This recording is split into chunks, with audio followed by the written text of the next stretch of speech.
Hey guys, gals, and other Identify. Welcome back to my channel. Now today we are going to be talking about another book. I know it's been a minute, but I will explain why in a different video. But today we are here to talk about A Touch of Darkness by Scarlett St. Clair. Now this is a Persephone and Hades retelling, but it's not like your average retelling, and I'll get to that later. So overall, with the story, I'd rate it a 3 out of 5 stars, and the spice I think would be 2 out of 5 chilies for me. Now the story, I give it 3 out of 5 stars because it's a good Persephone and Hades retelling. Like, it's not your average retelling where the gods and the mortals are separate from each other, you know, they never interact. I like the way this is written because the gods and the mortals, they live among each other and they date each other, they talk, they interact. Like in every single other mythology story retelling I read, the gods are always up on their high mountain being better than everyone else, while the mortals are always down below. They never interact. So that's something that I really like about it, and I like how it paints Persephone in this book. Like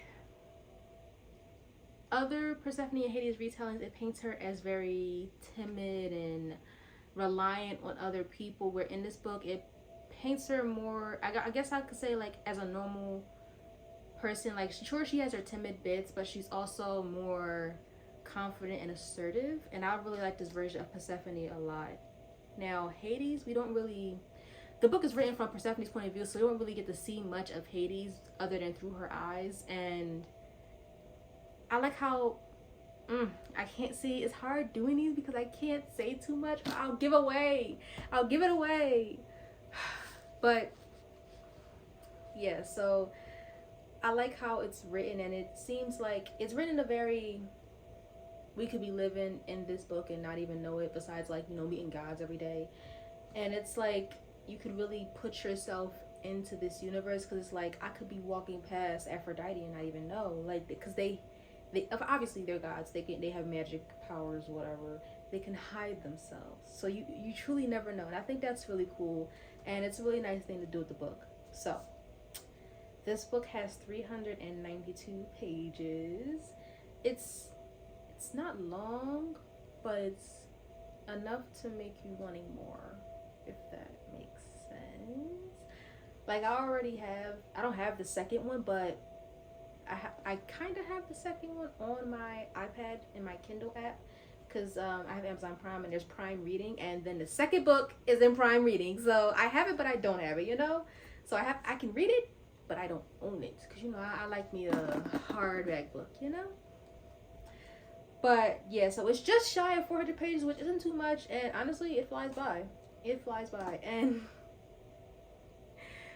I'm trying to think of ways how to not spoil it. Let's do synopsis. Persephone, obviously, it follows the normal cadence of the story, where Persephone goes to Earth, and she wants to study to become something better because she has to come into her powers as the goddess of spring. Her mother, obviously overbearing, literally the definition of a helicopter parent, is like, okay, you can go, but I'm gonna send all of these guards with you and all these security, you know, all these spies with you to make sure that you're doing exactly what I want you to do. When I say do it, if I say jump, you ask how high and how far, you know, say things like that. And she's, you know, she has a roommate's like, come on, Persephone, all you do is study, yada yada yada, let's go out, have fun. All right, cool. Persephone's like, all right, I'm gonna slip my mother, I'm gonna go to this club, I'm gonna have fun because I'm a young goddess, I deserve as much, right? Go to a club, and it's like one of those clubs where you could, like, play games, make bets or whatever. And Persephone finds a nightclub owner, makes a bet with him. Surprise, surprise, the nightclub owner is Hades, the same person her mother told her to stay away from. Under no circumstances was she to interact with this man. But here she is, making bets with him, whatever, and because of this bet, they end up getting to know each other more. And Persephone obviously has this jaded ideology of who Hades is based on the lies that her mother has spewed to her entire life. So as she's getting to know him more and more, she's sitting there like, damn, mom lied. She's really a fucking liar. Like, and so they grow closer through that, and because of this, she gets to like see the underworld and once again find out more about how her mother lied and how it's not what she thought it would be, and Haiti isn't the type of ruler that she was told he would be. So of course there's that, and her mother, I don't think her mother finds out. She finds out in the story eventually. Like she'll find out because that's how the myth goes.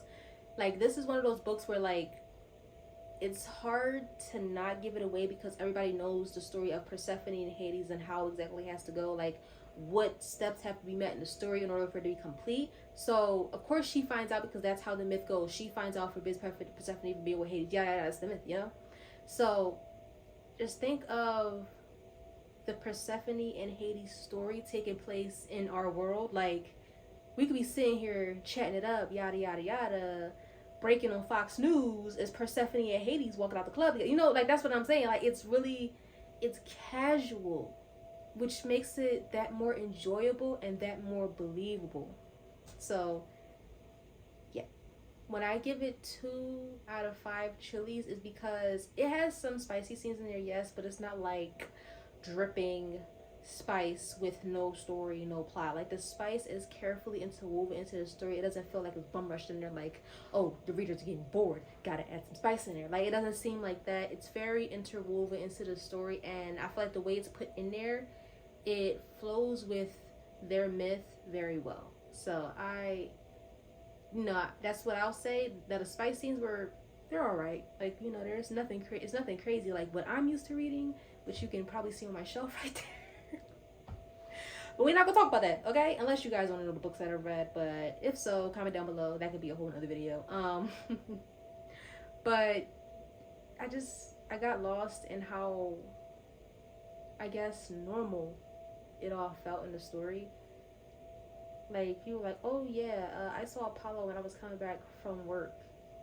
He's this, that, and the third. And of course, you know, in the Greek mythology myth, we don't fuck with Apollo. Nobody fucking likes Apollo. And I love it. I love it. We are on the hate Apollo train for the rest of our fucking lives because fuck that man. But so yeah, Scarlett St. Clair, I think she did a really good job with this book, and I'm excited to see how the second one goes. Because like I said, this is the Persephone and Hades retelling, so we know how their story goes. And obviously at the end of this book, you know, she grows to her powers, but it's not, you know, what her mother expects. And, you know, she subverts all of her mother's expectations in kind of a good and a bad way, you know. And I'm excited to see what the fruit of that is. Like, I want to see how Scarlett St. Clair manipulates the story and exactly how it goes. And what she does with it. Like, I'm looking forward to it because there's so many. I already have ideas in my head on where she could go, but I want to see if I'm right or if I am completely wrong and blown off. That's what matters. But excuse me.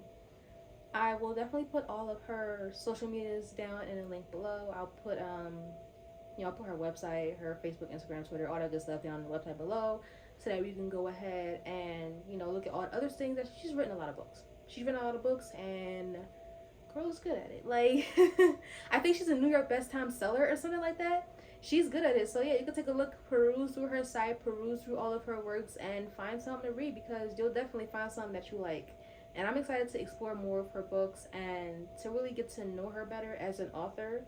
But yes, that'll be 3 out of 5 stars for me. Honestly, I want to say 3.5, just because of how easy it is for me to put myself to the story. Now, I know what you're thinking. I can already hear your thoughts right now. Athena, it's so easy to put yourself into the story because your name is Athena. Yeah, well, shut the fuck up. That's not what we're talking about right here. We're talking about how easy it is for any reader, regardless of their name, to put themselves in the story. Okay? Okay. That's it. That's it. That's all we're talking about. But yeah, so, and then 2 out of 5 chilies, because, you know, just a low amount of spice, and it wasn't like the spiciest, in my opinion. In my opinion, you may read it and think like, damn, this is some hot ass shit, you know? I don't know, but that's up to you. But I hope you guys enjoyed this video. If you have any book recommendations, feel free to comment down below. I'm always into reading something new, and I can't wait for you guys to see the next video. Peace. Every time you come around, I feel okay.